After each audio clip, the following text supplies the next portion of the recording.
Tannon, ever in pursuit of that trophy. You can see the deck list here with our cardboard live extension. As you look over on Tannon Grace's side, we actually have a player bio set up there, something we're working on implementing for more of our players. Check out his deck list, learn a bit more about the Louisiana player. Yeah, Cardboard Live just keeps getting better and better. Not only can you see a bio for Tannon Grace, you can also see the full standings for all the players right now in day 2.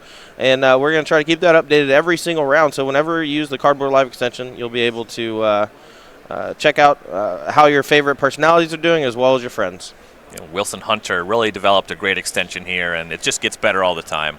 Right, and I mean the functionality of it it's insane, you know, and the fact that very few people have made anything remotely close to this type of extension is baffling to me because it's so insanely useful. Oh yeah, he's gonna be rich. Looks like we're starting to get underway here. Tannon Grace resolving a mulligan on 6 cards. Basoco has kept 7. Little fist bump for the friends here. Tannon Grace has won the flip, and here's a turn 1 Pteramander. Last week with Brian Gottlieb, I actually called Tannon a walking fist bump emoji. That's appropriate. He's proven my point once again.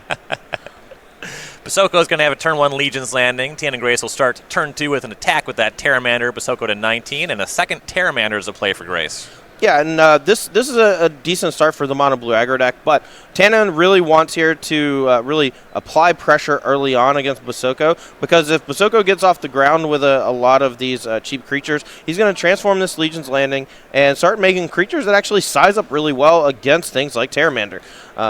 Here, Basoco really valuing that transformation, just not even going to attack and offer the trade of Vampire Token for Pteramander. That's how important transforming that Legion's Landing is. Yeah, Basoco has one of his best draws. Turn 1 Legion's Landing followed by 2 1-drops. Healer's Hawk and Hunted Witness deployed.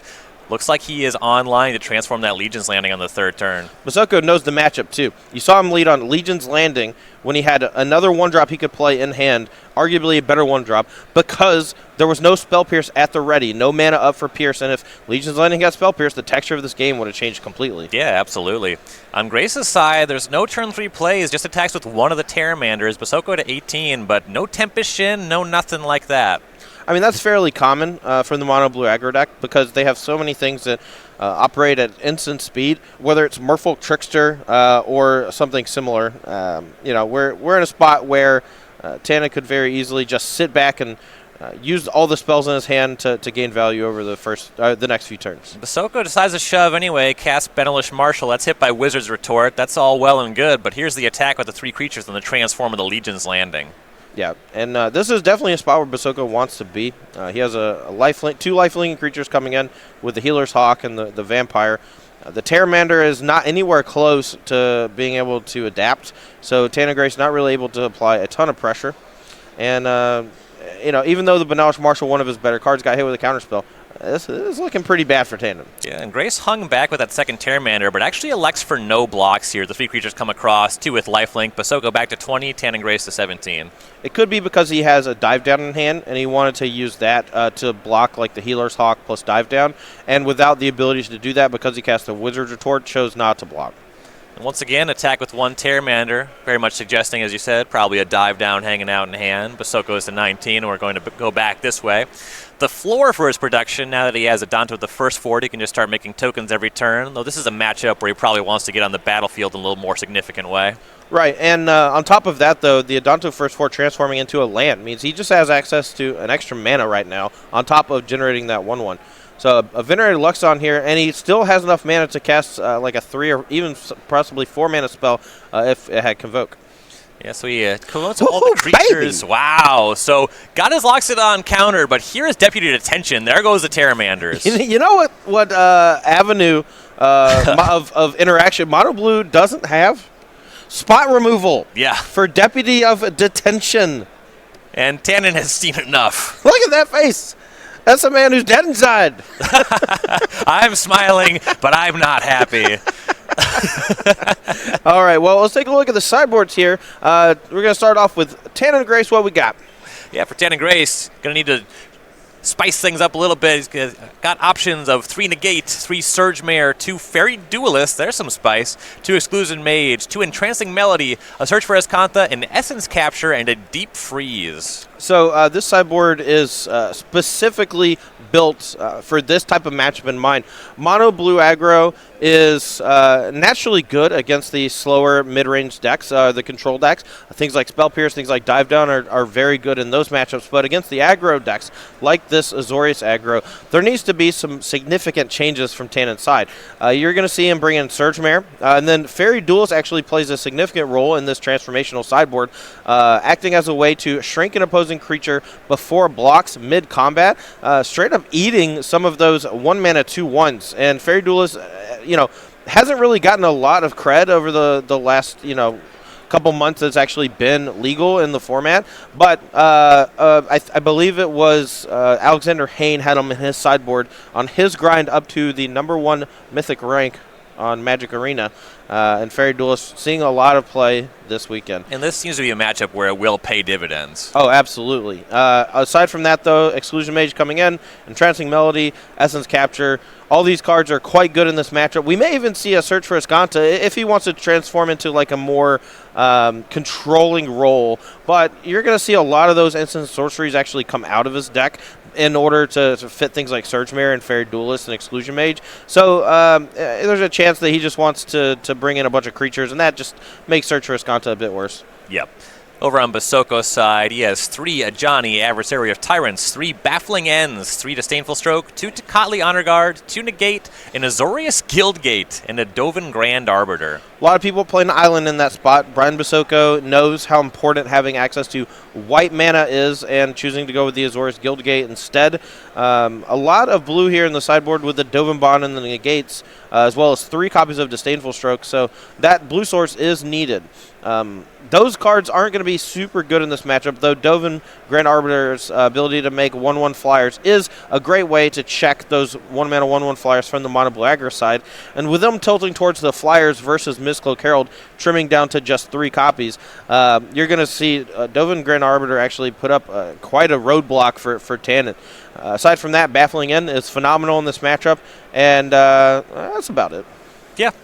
Not too many options, but the ones he has are powerful, so we'll check in on that in just a minute when they get underway. In the meantime, though, why not check out the sale over on StarCityGames.com, the Magic the Gathering sale. Hundreds of new singles on sale through Monday. Every week it updates on Monday. You can make a little wish list, go fill up your cart, track cards, maybe wait for the opportunity when they go on sale. But there's always some great deals going on with the sale. Yeah, we got Unhinged Plains over there. That's my baby. I'm going to go buy some right when I get off this round. Curious. I do like Unhinged Lands. I own my 1 Plains, though. I own a lot of planes. I own a lot of them. I think 1 Plains is a play set for me. That's my ceiling. That's my ceiling. That's when you splash white in your Is It deck. Yeah. So that you can use your Arid Mesa to fetch basic planes. Yep. Once a millennium. Yeah. Sometimes you get passed and you pick it up that way. Yeah, that's true. It's like both players are just about ready here. Tannon Grace is going to be on the play for Game 2. Really needs to come out of the gate swinging. 1-drop into Curious Obsession is definitely a great way to do that. And with Basoco only having 3 copies of Baffling End to really punish it, it could be Tannon's way of stealing a game in a matchup that is not necessarily favorable for him. But as I said, when Ross Merrim and I played this on Versus Live, this particular matchup on Thursday, and the VODs of that will be on YouTube tomorrow, Ross beat me with a mono blue aggro deck, so it can win. Mm-hmm. And though that game looked like a complete smushing, I'm curious to see if Tannon will be able to battle back. Jacob Hagan played this match 1 time last weekend, and his opponent just told his team, hey, I'm dead. It started in turn 1. He's like, no, my opponent's made 2 ones for 1. No. I'm in trouble. He even had an Obsession draw and just kind of got run over. Yeah, I mean, that's one way to beat Curious Obsession is to invalidate the extra cards. If your opponent has 2, 3, 4 cards extra drawn over the course of the game, that means they're not playing defense with that creature that they put onto the battlefield. All right, well, the turn 1s were the same. There was a Terramander versus Legion's Landing, but this time Tannon has 2 Curious Obsessions. He'll come across for 3 and draw 2 cards. Yeah, and this would be a primo spot for Basoco to have one of those 3 Baffling Ends. If he does, I think the game might end right now. Yeah, Basoco's at 17. There's a second land. I have a feeling he'd be playing Baffling End a lot faster. Yeah. You don't have it. Yeah. Just a Dauntless Bodyguard for the Vampire token and a second Bodyguard for the first. Yeah, and a triple one-drop draw is still pretty strong here. If Tannon draws a bunch of air and doesn't draw creatures to actually put up a defense to these 2/1s for 1 mana, Basoco could get the leg up. Looks like Tannon actually has a third Curious Obsession. I am curious if he's going to put it on. He chooses not to. Yeah, it kind of makes sense to diversify at this point. He's already drawing 2 extra cards off of this hit. Was it, in the great words of the Wu-Tang Clan, diversify your bonds. One of my often quoted Chappelle Show skits. Basoco to 15. I broke him. Grace at 19. Let's see what he has for follow-up. He's just going to pass. Probably sitting on some counter spells. Yeah, either counterspell, perhaps Merfolk Trickster. This deck does play quite a bit at instant speed once it has the Curious Obsessions going. Looks like Basoco is trying to go to combat, but there's a Merfolk Trickster for Grace. He's going to tap down one of the 3 attackers, so you won't see the Legion's Landing transform this turn. Like that play a lot. Yeah, and he's tapping the Dauntless Bodyguard that is being protected by the other Dauntless Bodyguard. I don't know why. Doesn't matter. It's still going to trade Dauntless Bodyguard for a Merfolk Trickster probably. So right. Basoco has a tough option here. I don't think you really want to attack in this scenario because you want to guarantee the transform of that Legion's Landing. But Tannon is highly incentivized to trade here. He is going to win this longer game thanks to those Curious Obsession. He doesn't want to burn this dive down because it's a great way to protect from Conclave Tribunal. And he just needs to keep that pressure on with the Pteramander with the 2 Curious Obsession and continue to play creatures that will trade or oversize those small creatures from Basoco. So Basoco did attack with that Bodyguard, and Grace is obliged to take the trade. He does, so no damage coming across. Let's see what Basoco has for a follow-up. Tapping 3 mana. Something like Deputy of Detention on Curious Obsession would be a big swing in Basoco's favor. Yeah, and you see him, he's tanking. He doesn't want to run into Spell Pierce by playing History Benalia, but I think at this point you have to assume that's not in the deck anymore. If I'm Basoco, I'm casting the thing that gives me the highest chance to win, and it looks like it's going to be Conclave Tribunal targeting Pteramander, with Dive Down being basically the only card left that can protect. Unfortunately for Basoco, Tannon has it. Yep. And we're back on Grace's turn. Just had that double obsession going from turn 2. Still a little bit of work to do in the life total department. As you see, he knocks Basoco down to 12 here, but pretty firmly in the driver's seat, drawing 2 extra cards once again. Yeah, and here, if Tannon doesn't have another piece of protection, I don't think that's that big of a deal. Basoco's deck doesn't have a ton of removal, and even if he does have the removal for the Pteramander, those Curious Obsessions have already drawn, 6 cards? Mm-hmm. And pretty big swing in Tanner's favor once again. Here's a Tempest Shin. That means he has 2 pretty beefy attackers. Now Basoco has a lot of work to do in the life department front, and there's just 2 problems. Right, and that's one of the strengths of Tempest Shin. In matchups like this, that 4 toughness provides you with a solid blocker against a lot of these cheaper threats. But in all the other matchups, you have this insanely strong 3-mana attacker that acts as your plan B and does a very good job of being that plan B all on its own. Mistcloak Herald also deployed for Grace as we go back to Basoco. There's a 4th land. Yeah, and here Basoco's hand is full of just cards like History Benalia, a second Legion's Landing, and these cards just don't do anything against the current draw from Tannon Grace. You see pretty consistently here that the draws featuring Curious Obsession from the mono blue aggro side just completely changes the texture of all of these games. And the way that Tannon is approaching this game versus game 1 just shows you the range of strength of draws from the mono blue deck and how important Curious Obsession is to the strategy. There's a second Legion's Landing for Basoco. He'll make it a Vampire and bin the first, followed with History Benalia, but no good attacks, and we're just right back on Tannon's side. Yeah, and also notably no flyers. So Tannon here could just say, hey, you only have 6 power on the battlefield, 2 of which is lifelink. I'm just going to turn everything sideways here, play my land for turn so it pumps the Tempest Gen, and that's a 2-turn clock basically. Ooh, doesn't have the land. That's actually pretty crazy considering how many extra cards he's drawn this game. Yeah, that is unexpected. Definitely at least picked it up there as he plays 1 post-combat, but 8 coming across, 2 more cards. There's a second Tempest Gen. See what else he has, but I think that Grace has this rolled up.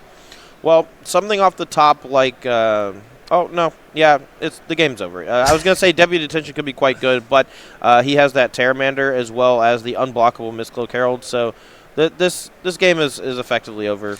Surge Mare joins the party. Basoco is going to give that one a read. Nice. You do. 2 mana 0/5. Look, Surge Mare blocks, It does. and that's important. Sometimes it attacks, too.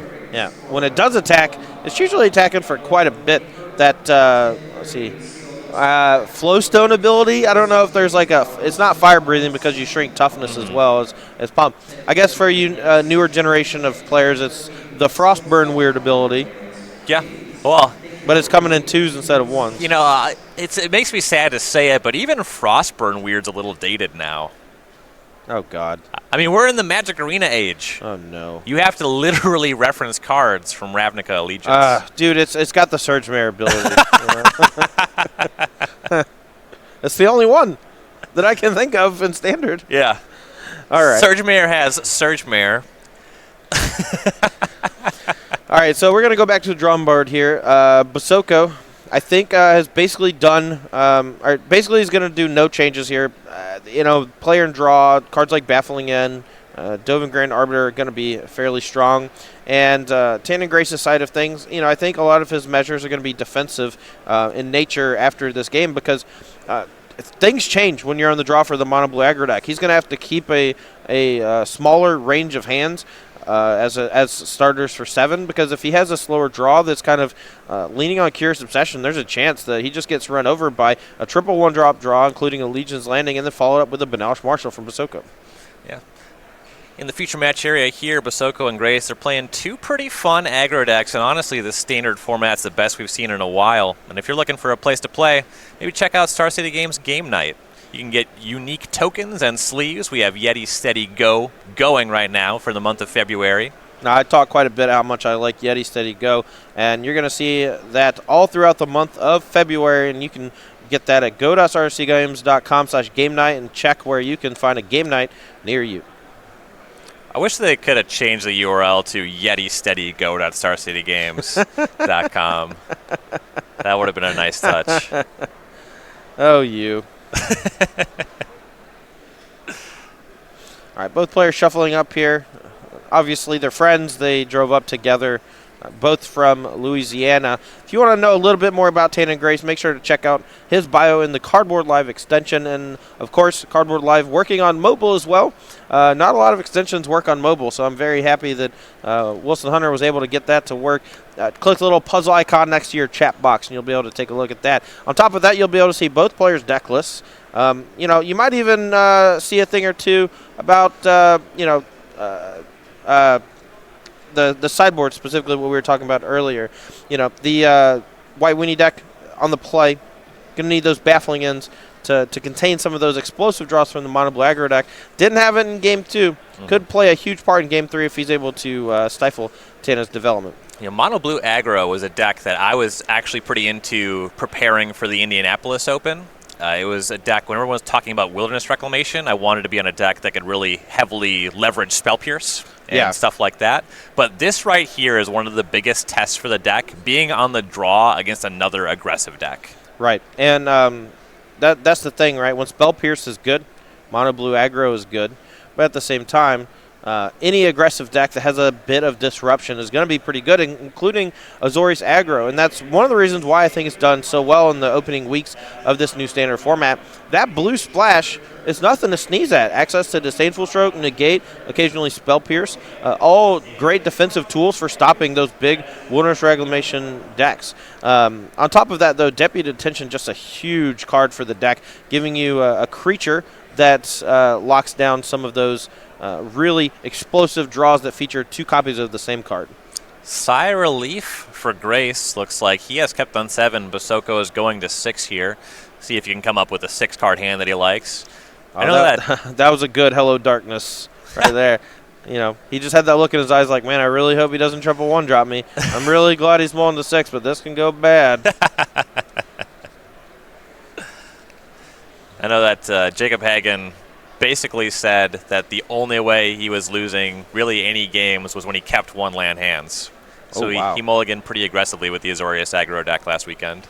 That's really impressive, actually, considering how often we saw in the top 8 of the previous Pro Tour, Andrew Ellenbogen, LSV, players like that. There were 6 copies of this white base aggressive deck featuring Legion's Landing. And as far as I could tell, there were quite a few games from both sides where both players occasionally kept one-landers and leaned super hard on Legion's Landing. I am under the impression that flooding with the deck is a death knell.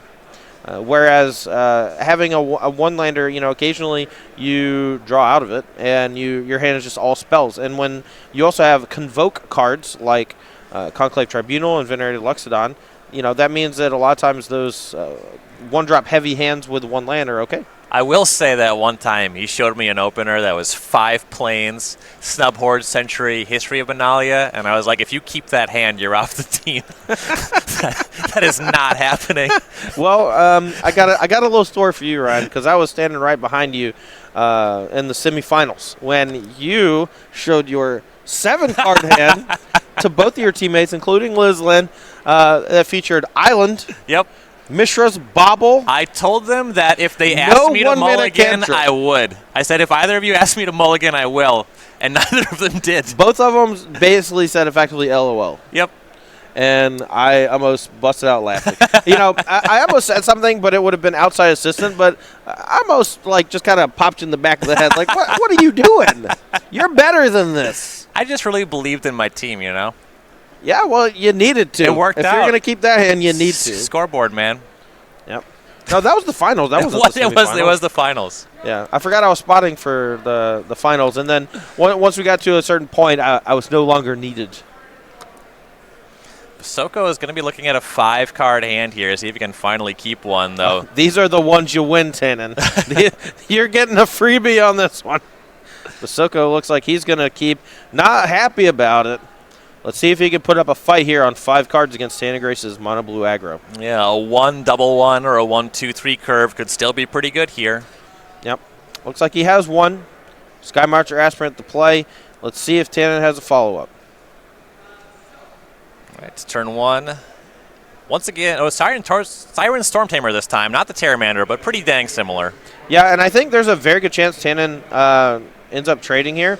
There's a lot to be said about someone who's mulligan to 5 and you're on 7. And even if he has a Curious Obsession, there's a chance he just needs to make sure that something like double 1-drop, including a Legion's Landing on this turn, doesn't give Basoco the boost he needs to actually get back into this game on that mold of 5. Mm-hmm. I like the attack from Basoco. He just knows he needs to connect for points here, and Grace is not going to block. Ooh, and there's no follow-up. Yeah, no play from Basoco. I don't think he has a land in hand either, so there's a chance his hand is just full of History of Benalia or something like that. And if he doesn't have a play next turn, he's going to let Tannon kind of run away with it. Storm Tamer comes across from 1, Basoco to 19, and here's a Surge Mare.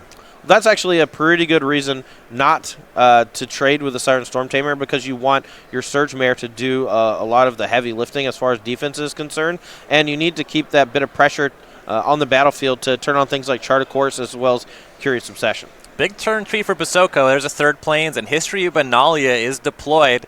Notably, the Surge Mare does a reasonable job at blocking the Knight tokens, but it's about the most damage output for 1 card in Basoco's deck. Oh, yeah. I mean, Surge Mare is a card that has actually started to see a bit of main deck play from some of these mono blue aggro decks in the best of 1 ladder on Magic Arena, because it does survive all those burned spells from the mono red decks that are so popular. Well, there was another attack with a Storm Tamer, Basoco to 18, and Tempest Djinn. Nice curve for Tannon. Yeah, this is also not a bad spot for Basoco if he has a good turn here. He gets Chapter 2 of the History of Benalia. If he plays a plays a threat like another History of Benalia or some creature, followed by a Conclave Tribunal or a Venerated Luxodon, there's a chance that he's just going to overwhelm Tannon's draw. Yeah, we'll see what he has on his turn 4. Still a couple cards left over. Remember, he did mulligan to 5. No blue mana, so you won't see a Deputy Detention without him playing a land first. Yeah, this is a pretty tight spot. Basoco's going to need some help in a hurry. Sky Marcher Aspirant is not a bad card, but this is not the time or place for it. Yeah, there's a 2nd copy of that one, and 4th Basic Plains. His last card has to be another land. Any permanent would give him the city's blessing and allow Skymarcher Aspirant to fly and potentially trade off with something like Siren Stormtamer or potentially even double block that Tempest Gem. Yeah.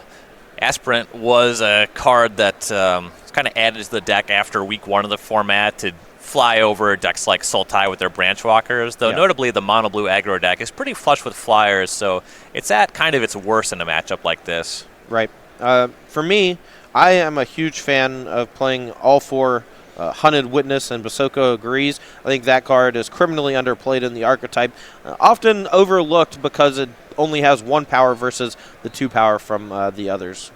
Yeah, there's definitely situations where you want to be attacking proactively with your Legion's Landing, or there's removal spells, and the Hunted Witness really carries its weight. Yeah. I mean, I think you just want a maximum number of 1-drops, and we see Basoco here even going so far as to play 2 copies of Healer's Hawk to go with those other 16 1-drops in Aspirant, Hunted Witness, Dawn's Bodyguard, as well as the very powerful Legion's Landing. Grace has a curious obsession. That's going on the Tempest Gen. And he's putting on the Tempest Gem because that one represents the most damage. He wants to make sure he's chunking in, able to close the game before Basoco's able to draw out of this mulligan to 5. No pre-combat land, so the Gen's going to rumble across for 4, Basoco to 14. Grace will draw a card. Basoco's not out of it yet. Still has a shot. It all depends on what he draws over the next few turns and whether or not Tannon's able to put up a bit of defense. But Entrancing Melody here, a really powerful sideboard card. 2 mana able to steal one of those Knight tokens, and the History of Benalia no longer looking nearly as threatening. Yeah, that specific interaction, Entrancing Melody versus History of Benalia, is kind of the reason the card really started seeing a lot of standard play, and you just see how powerful it is. Right. Yeah, the Izzet Phoenix and Drake decks from last season were having a bit of trouble beating Adonto Vanguard, so they started moving towards Entrancing Melody as a means of just stealing it outright because the red spells didn't actually kill it. But now that Hydroid Krasis is becoming a huge part of this format, you can steal Hydroid Krasis for 4 mana. It's a pretty huge swing. We're seeing a lot more of Entrancing Melody around town. So Basoco is going to hit Chapter 3 on the history. He'll attack with his leftover Knight token and both of the Aspirants. Grace is going to put Surge Mare in front of the 4-3. That block makes plenty of sense. See if he wants to do anything about the Aspirants as well. Tell you what, Basoco's making a big trade here. I'm pretty sure his follow-up is going to be Glacial Fortress into Deputy of Attention on that Tempest Gen. So Tannon blocks both of the other creatures, no, and it's not just basic planes for Basoco. The shields were down. That was primo spot for Basoco to get back in this game. Unfortunately, you're seeing the downside of splashing a color in this mostly white Azorius aggro deck. No 4th land still for Tannon. He'll attack for 4, but that means his hand is full of spells, and he's just ahead on the table already. Yeah, being ahead on spells and ahead on the battlefield means that this game is elementary at this point.